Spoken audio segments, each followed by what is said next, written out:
Hello friends, welcome back to my channel smart study from home.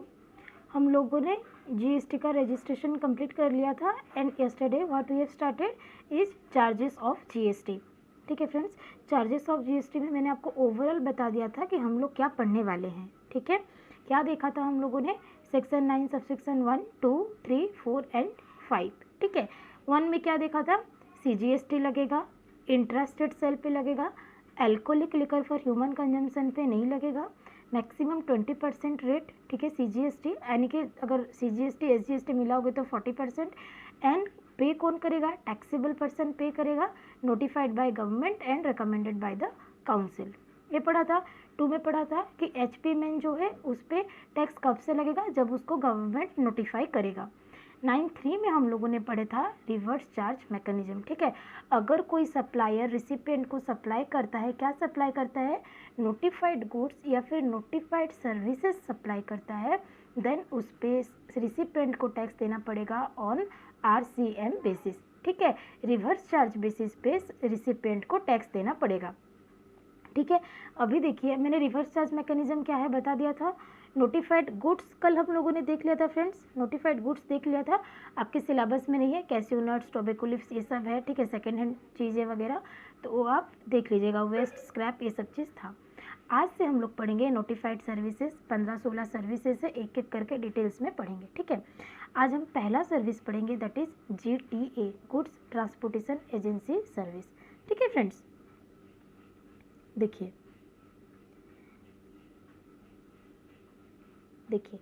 Supply of service taxable under reverse charge under section 9(3) of the CGST act, that is the services where tax is payable by the recipient.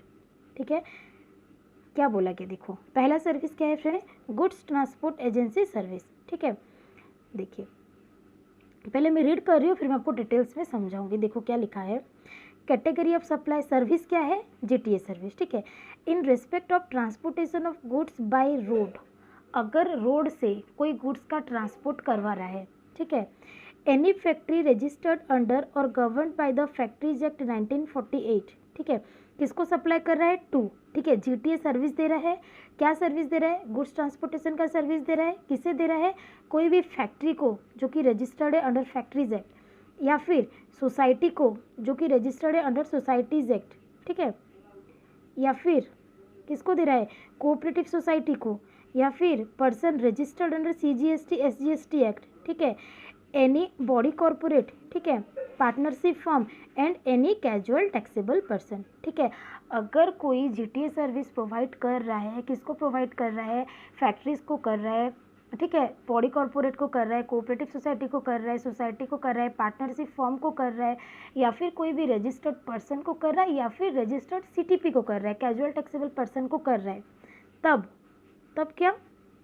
तब supplies of service क्या है? GTA service. Recipient of service बता दिए, तब जो GST है वो RCM basis पे लगेगा। ठीक है, however reverse charge mechanism shall not apply to service provided by a GTA by way of transport of goods in a goods carriage by road to, लेकिन 3 जन को अगर सप्लाई करेगा तब आरसीएम नहीं लगेगा। क्या है? Department establishment of central government, state government, union और टेरिटरी और लोकल अथॉरिटी और government agencies which has taken registration under the CGST Act only for the purpose of deducting tax under section 51 and not for making a taxable supply of goods or services। देखो friends, आपको book में ना इतना ही दे दिया। ठीक है, वो दे दिया, लोकल लैंग्वेज है, मैं भी आपको डिटेल्स में पढ़ाऊंगी। देखिए फ्रेंड्स, मैं बताती हूँ आपको। सपोज एक पर्सन है, ठीक है, ये क्या कर रहा है फ्रेंड्स? ये जीटीए का सर्विस दे रहा है। ठीक है, जीटीए का सर्विस दे रहा है। गवर्नमेंट ना इनको ऑप्शन दिया है। ठीक है, जीटी का मतलब गुड्स ट्रांसपोर्ट, ट्रक वगैरह का ट्रांसपोर्ट सर्विस दे रहा है। ठीक है, गवर्नमेंट इनको ऑप्शन दिया है, ये लोग ना 2 तरीके से टैक्स पे कर सकते हैं। ठीक है, आइदर ये लोग 6% वाला पे करेंगे, दैट इज 6% सीजीएसटी, ठीक है, 6% एसजीएसटी। ठीक है, टोटल में करेंगे 12%, और ये लोग 5% करेंगे। ठीक है। जब ये 6% वाला करेंगे ना फ्रेंड्स, उनके ऑप्शन है, इस ये रिसिपेंट के ऊपर डिपेंड नहीं करता, ये जीटीए सर्विस प्रोवाइडर के ऊपर डिपेंड करता है कि वो कितना % पे देना चाहता है टैक्स। ठीक है।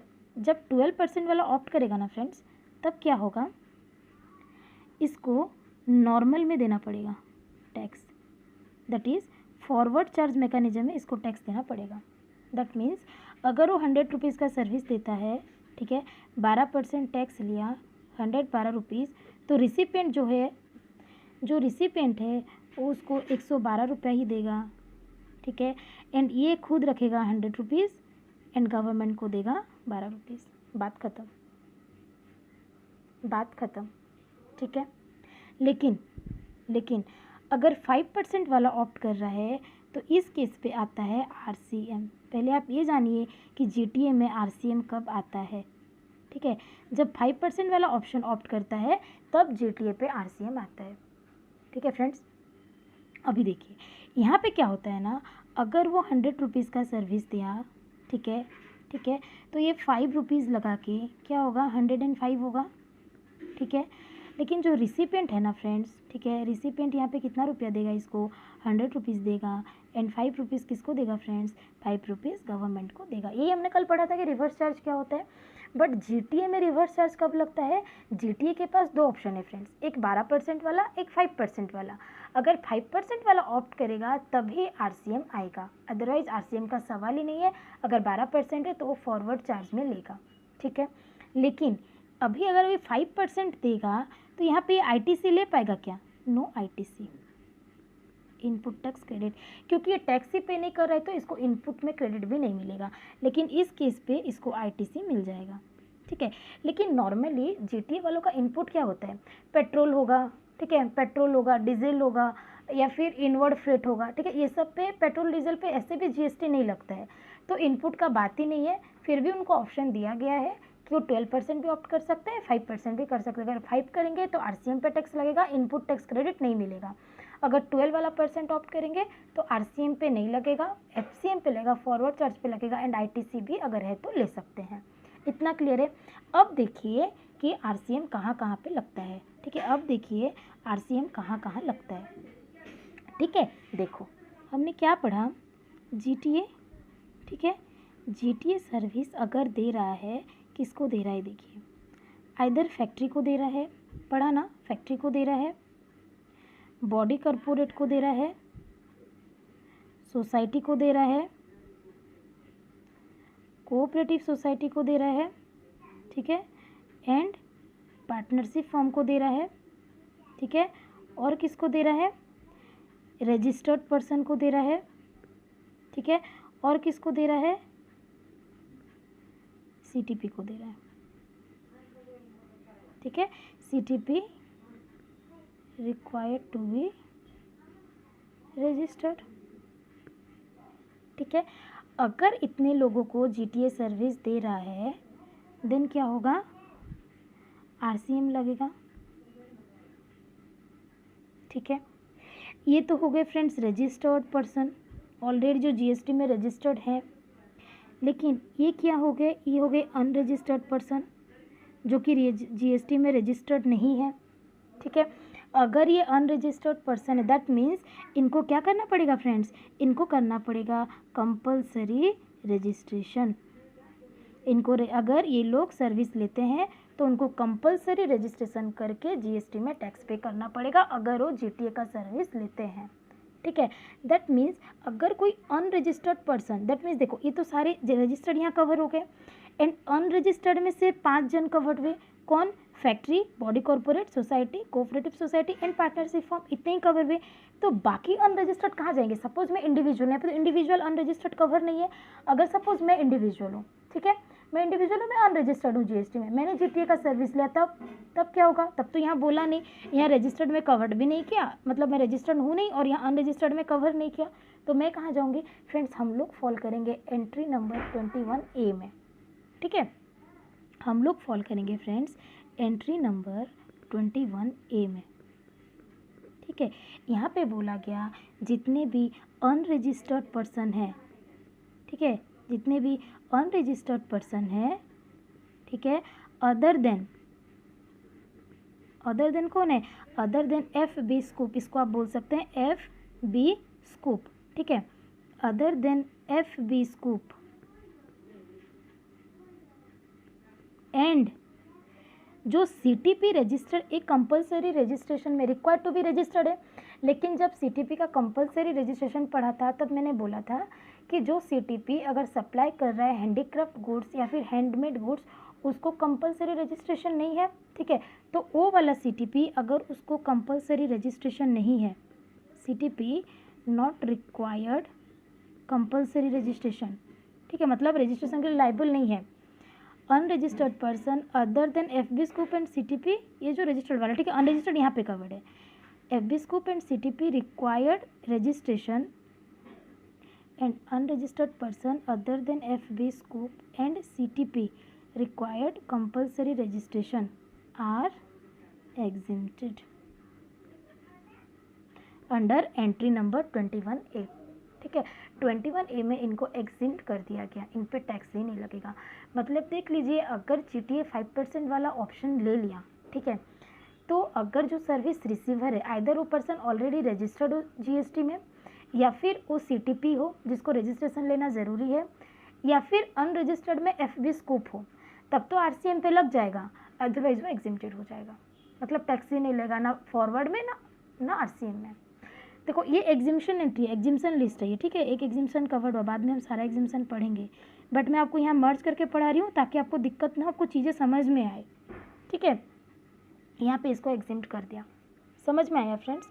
अभी देखिए अभी जो रजिस्टर्ड पर्सन है ना उनमें से भी कुछ लोगों को निकाल दिया, ठीक है, यहाँ पे तो सब रजिस्टर्ड पर्सन कवर हो गए अदर देन 3 लोगों को निकाला है। देखिए एंट्री नंबर 21B में, ठीक है, एंट्री नंबर 21B में वो क्या बोला, देखिए रजिस्टर्ड पर्सन में तो सब आ गए, ठीक है, जो नॉर्मल रजिस्ट्रेशन हो, कंपलसरी हो, जो TDS डिडक्टर हो, TCS कलेक्टर हो, इनपुट सर्विस डिस्ट्रीब्यूटर हो, ठीक है, सब रजिस्टर्ड पर्सन होते हैं, सबको लेना ही पड़ता है, ठीक है। कौन कौन आते हैं, जो 22 में रजिस्टर्ड है, जो 24 में रजिस्टर्ड है, ठीक है, TCS कलेक्टर होता है, ठीक है, TDS डिडक्टर होता है, ठीक है, फिर क्या होता है इनपुट सर्विस डिस्ट्रीब्यूटर होता है, ठीक है, ये लोग सब फॉल कर जाते हैं रजिस्टर्ड पर्सन में। तो ये बोला कि रजिस्टर्ड पर्सन सब कवर्ड हैं, लेकिन जो TDS डिडक्टर है ना, ठीक है, the person who are deducting TDS under section 51, ये मैं आपको डिटेल में बताऊंगी, अभी बस थोड़ा सा आइडिया दे रही हूँ, ठीक है, जो लोग TDS डिडक्ट करते हैं सेक्शन 51 में एंड वो लोग रजिस्ट्रेशन लिए हैं only due to deducting TDS, ठीक है, सिर्फ TDS डिडक्ट करने की वजह से उनका रजिस्ट्रेशन लगा, क्योंकि हम कंपलसरी रजिस्ट्रेशन में क्या पढ़ा फ्रेंड्स कि जिसको TDS काटना पड़ेगा उसको रजिस्ट्रेशन लेना पड़ेगा कंपलसरीली, ठीक है, अगर उसका टर्नओवर नहीं भी है तब भी लेना पड़ेगा। तो यहाँ पे वैसे ही लोगों को बोला गया है कि जिसका टर्नओवर नहीं है, ठीक है, टर्नओवर नहीं है, सिर्फ TDS डिडक्ट करने के लिए जो रजिस्ट्रेशन लिया है, ठीक है, उसमें से भी कुछ लोगों को यहाँ पे एग्जिम्प्ट किया गया है। मतलब अगर वो लोग GTA का सर्विस लेंगे एंड अगर वो RCM या FCM बेसिस पे जो भी है उनको टैक्स देने की ज़रूरत नहीं है, ठीक है, एग्जिम्पशन किया गया है। अब देखिए TDS डिडक्शन, अब देखिए TDS डिडक्शन किसको करना पड़ता है, ठीक है, अंडर सेक्शन 51। देखो सेक्शन 51 में ना, ठीक है, सेक्शन 51 में 4 लोग ऐसे हैं जिनको TDS डिडक्ट करना पड़ता है, ठीक है, वो 4 लोग कौन कौन है देखिए। पहला है डिपार्टमेंट ऑफ सेंट्रल गवर्नमेंट और स्टेट गवर्नमेंट, ठीक है, सेंट्रल गवर्नमेंट स्टेट गवर्नमेंट का जितने डिपार्टमेंट हैं उनको करना पड़ता है। दूसरा है लोकल अथॉरिटी, ठीक है, तीसरा है गवर्नमेंट एजेंसी, ठीक है, चौथा है नोटिफाइड कैटेगरी, ठीक है, पहला है other notified category friends, other notified category, ठीक है, department of central government state government local authority government agencies and other notified category. Other notified category में फिर 3 जन फॉल करते हैं, ठीक है, आपके PSUs आ जाएंगे, ठीक है, जो भी आपके अथॉरिटीज़ या बोर्ड हैं, ठीक है, जिसमें गवर्नमेंट का 51% या उससे ज़्यादा शेयरिंग है, ठीक है, 51% या उससे ज़्यादा शेयरिंग है, ठीक है, या फिर कोई सोसाइटी जो कौन एस्टेब्लिश किया है, गवर्नमेंट एस्टेब्लिश किया है, ठीक है। इनको TDS डिडक्ट करना पड़ता है। क्या रेट पे करते हैं? 2% पे करते हैं IGST और 1% इज CGST एंड SGST। ठीक है, ये लोग डिडक्ट करते हैं। अभी कैसे क्या डिडक्ट करते हैं और TDS चैप्टर में अच्छे से पढ़ेंगे। ठीक है, तो इनमें से ना ये जो 3 है ना, इनको एग्जिम्पशन मिला है 21B में। ठीक है, इनको नहीं मिला है, ये PSU वगैरह अथॉरिटी सोसाइटी को नहीं मिला है। Only department of central government, state government, local authority, government agencies, अगर ये लोग GTA का सर्विस ले रहे हैं एंड ये लोग रजिस्टर्ड है only due to deducting TDS, अगर इसका टर्नओवर 20 लाख से ज़्यादा हो गया एंड रजिस्ट्रेशन लिया है तब एग्जेम्प्टेड नहीं है फ्रेंड्स। अच्छे से देखिए, याद रखने वाला चीज़ है, अगर इनका रजिस्ट्रेशन हुआ है only due to for deducting TDS, ठीक है, TDS डिडक्ट करने की वजह से हुआ है, तभी ये लोग यहाँ पे एग्जिम्प्ट हो जाएंगे। ठीक है, समझ में आया? अभी देखिए क्लियरली ग्राफ में मैं आपको बता रही हूँ कि अगर GTA सर्विस प्रोवाइड कर रहा है तो किसको टैक्स लगेगा एंड किसको टैक्स नहीं लगेगा, जब वो 5% वाला ऑप्ट किया है। देखिए फ्रेंड्स, GTA सर्विस दिया, ठीक है, गुड्स ट्रांसपोर्ट का सर्विस दिया, किसको दिया? अगर FB स्कूप को दिया, ठीक है, factory, body, corporate society, cooperative society, partnership, firm को, तो RCM में लगेगा ही लगेगा। अगर ये रजिस्टर्ड नहीं है तो उनको कंपलसरी रजिस्ट्रेशन लेना पड़ेगा। ठीक है, अगर ये CTP है, ठीक है, अदर देन हैंडीक्राफ्ट वाला, तो क्या लगेगा? RCM में लगेगा ऑलवेज। ठीक है, लेकिन अगर वो रजिस्टर्ड पर्सन है, ठीक है, तो रजिस्टर्ड पर्सन क्या हो सकता है फ्रेंड्स? 2 टाइप का हो सकता है। ठीक है, जो TDS डिडक्शन के वजह से हुआ है, ठीक है, या फिर जो नॉर्मल के वजह से हुआ है। ठीक है, नॉर्मल पर्सन को RCM में लगेगा ही लगेगा, ऑलवेज लगेगा। ठीक है, जो TDS में है उसमें भी है। ठीक है, अगर सेंट्रल गवर्नमेंट, स्टेट गवर्नमेंट, अगर ये 3 है, ठीक है, तो ये एग्जिम्प्टेड है। ठीक है, ये ओनली एग्जिम्प्टेड है। बाकी जो नोटिफाइड पर्सन है उन पे RCM लगेगा। ठीक है, क्लियर हुआ? एंड बाकी जो अनरजिस्टर्ड पर्सन है, ठीक है, अनरजिस्टर्ड पर्सन प्लस CTP जो कि हैंडीक्राफ्ट वाला गुड्स सप्लाई करता है, ये लोग हैं एग्जिम्प्टेड। ठीक है फ्रेंड्स, ये एग्जिम्प्टेड है 21B में एंड ये एग्जिम्प्टेड है 21A में। ठीक है, ये कब होगा? जब 12% वाला लिया, सॉरी, जब 5% वाला ऑप्ट करेगा। RCM ना, जब 5% वाला ऑप्ट करेगा। ठीक है, क्लियर हुआ? लेकिन अभी आप बोलोगे मैम अगर वो 12% वाला ऑप्ट करेगा तब क्या होगा? अगर 12% वाला ऑप्ट किया तो FCM पे लगेगा, तो क्या एग्जिम्पशंस मिलेगा क्या? हाँ फ्रेंड्स, जब वो 12% वाला ऑप्ट करेगा ना तब भी उसको एग्जिम्पशन मिलेगा। जो 21A और B में है ना वो एग्जिम्पशन है, तो एग्जिम्पशन तो मिलेगा ही, फॉरवर्ड में हो या फिर RCM में हो। ठीक है, वहाँ पे कैसे होगा देखिए, जहाँ पे RCM है उसको FCM कर दो। अगर 12% लिया, FB स्कूप को दिया, FCM लगेगा, CTP को दिया, FCM लगेगा, रजिस्टर्ड पर्सन को दिया, अगर नॉर्मल है RCM लगेगा, अगर TDS डिडक्टर है, अगर नोटिफाइड पर्सन है तो FCM लगेगा। अगर वो 3 जन है जो बाकी central government, state government agencies, ठीक है, ये अगर हैं तो वो एग्जिम्प्टेड हो जाएंगे। वैसे ही अगर अनरजिस्टर्ड पर्सन है तो एग्जिम्प्टेड यहाँ भी रहेंगे, CTP है तो एग्जिम्प्टेड रहेगा हैंडीक्राफ्ट वाला। ठीक है, आई थिंक आप लोग को क्लियरली GTA सर्विस अभी समझ में आया होगा। बुक से एक बार रीड कर लो, क्लियर हो जाएगा। देखिए friends, GTA service are taxable at the following 2 rate, ठीक है, that is at the rate 5%, ठीक है, 2.5 CGST प्लस 2.5 SGST और UTGST और 5% IGST, provided GTA has not taken the input tax credit on goods and services used in supply GTA service. ठीक है, अगर 5% पे देता है तो उसको इनपुट टैक्स क्रेडिट नहीं मिलेगा। ठीक है, फिर देखिए 12% में दे सकता है, आइदर 5 में देगा और 12 में देगा, ये मैंने आपको बता दिया। एंड यहाँ पे वो ITC भी ले सकता है। ठीक है फ्रेंड्स, देखिए फिर बोला, in the following paras we have explained as to who is the person liable to pay tax in case of each of the above 2 rate. ठीक है, देखिए person liable to pay tax under GTA service, ठीक है, where GST is payable at 5%। अगर 5% मतलब क्या? RCM basis पे दिया। अगर recipient is one of the specified recipient, ठीक है, स्पेसिफाइड रिसिपेंट कौन कौन थे जो मैंने बताया, FB स्कूप होगा, रजिस्टर्ड पर्सन होंगे या फिर CTP रजिस्टर्ड वाला होगा। ठीक है, तो वहाँ पे लगेगा रिवर्स चार्ज। ठीक है, सच पर्सन लाइबल टू पे GST इज सच रिसिपेंट को देना पड़ेगा। ठीक है, लेकिन अगर recipient other than specified person है, अदर देन मतलब क्या, जो 21A एंड बी में फॉल करता है। कौन था? अनरजिस्टर्ड इंडिविजुअल एंड कंज्यूमर्स, बोला था ना। अनरजिस्टर्ड जो होगा वो क्या हो जाएगा? एग्जिम फ्रॉम जीएसटी, ठीक है। लेकिन where GST is payable at 12%, वहाँ पे एफसीएम लगेगा, ठीक है। अगर वो स्पेसिफाइड पर्सन है तो फॉरवर्ड लगेगा, और जो एग्जिम्सन में है वो ऑलरेडी एग्जिम्सन में रहेंगे। मैंने आपको बाद में बताया ना फ्रेंड्स कि अगर आरसीएम में हो या एफसीएम में हो, जो एग्जिम्टेड है 21A एंड बी का वो तो एग्जिम्टेड रहेंगे ही। आरसीएम है तो रिसिपेंट देगा और एफसीएम है तो रिसिपेंट देगा, लेकिन एग्जिम्शन हमेशा एग्जिम्सन ही रहेगा, भले वो 5% हो या 12% हो, ठीक है।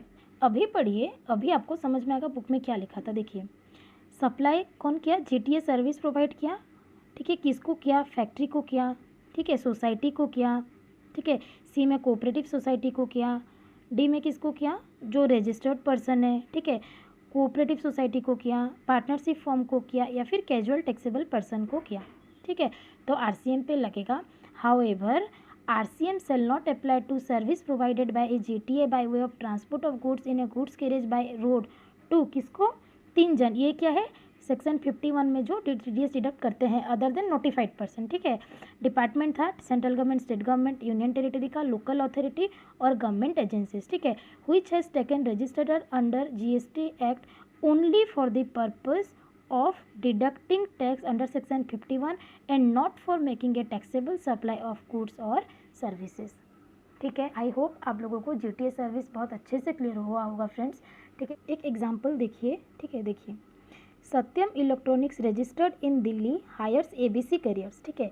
रजिस्टर्ड पर्सन कहाँ है? दिल्ली पे रजिस्टर्ड है, ठीक है। रजिस्टर्ड पर्सन है तो आरसीएम लगेगा। एबीसी करियर्स जीटीए का सर्विस लिया। एक goods transport company based in Delhi, Delhi में ही है, दोनों दिल्ली में ही है, मतलब क्या हो रहा है? इंट्रा स्टेट सप्लाई हो रहा है। इंट्रा स्टेट सप्लाई होगा तो क्या लगेगा? CGST and SGST for the transportation of goods. तो यहाँ पे टैक्स कौन देगा? सत्यम इलेक्ट्रॉनिक्स देगा। सीजीएसटी एंड एसजीएसटी देगा 5% पे देगा, ठीक है। प्लेस ऑफ सप्लाई क्या है? दिल्ली है। And GST application under RCM CGST plus SGST लगेगा क्योंकि इंट्रा स्टेट है, ठीक है। वही अगर सत्यम इलेक्ट्रॉनिक्स दिल्ली में है, हायर एबीसी करियर्स एक goods transportation company based in Mumbai, अगर मुंबई में होता जीटीए का प्रोवाइडर एबीसी सर्विस, ठीक है, रजिस्टर्ड अगर मुंबई में होता और अगर वो ट्रांसपोर्ट कर रहा है तब क्या लगता? इंटर स्टेट हो गया, मुंबई टू दिल्ली, तो क्या लगता है? तब आईजीएसटी लगता 5% के रेट में, ठीक है। GST applicable under RCM IGST लगेगा, ठीक है। देखिए, Amit on his transfer from Chennai to Delhi handed over his household item to ABC Courier, a good transportation company based in Chennai to transfer such material to Delhi. Place of supply क्या हो गया friends? Chennai होगा, ठीक है। Goods जहाँ पे handed over, ये जो प्लेस ऑफ सप्लाई है ना, ये मैं आपको चैप्टर में पढ़ाऊंगी। अगर किसी को गुड्स हैंड ओवर कर रहे हो ना, तो जहाँ पे गुड्स हैंड ओवर होता है उसी को प्लेस ऑफ सप्लाई माना जाता है, ठीक है। तो जीएसटी कैसे लगेगा? आरसीएम बेसिस पे, ठीक है। सीजीएसटी प्लस एसजीएसटी, क्योंकि दोनों ही चेन्नई के हैं, चेन्नई से ट्रांसफ़र हो रहा है तो प्लेस ऑफ सप्लाई हो जाएगा चेन्नई, ठीक है। तो इसी हिसाब से आपका जीएसटी का इसी हिसाब से आपका जीटीए एप्लीकेबल होता है। तो फ्रेंड्स, इसी हिसाब से आपका जीटीए एप्लीकेबल होता है, ठीक है। आप लोग एक बार रीड कर लीजिएगा, बुक के एग्जाम्पल्स कर लीजिएगा एंड कुछ क्वेश्चन सॉल्व करेंगे तो आपका एकदम कंसेप्ट क्लियर हो जाएगा, ठीक है फ्रेंड्स। कल हम लोग पढ़ेंगे एडवोकेट वाला सर्विस, ठीक है। Bye bye.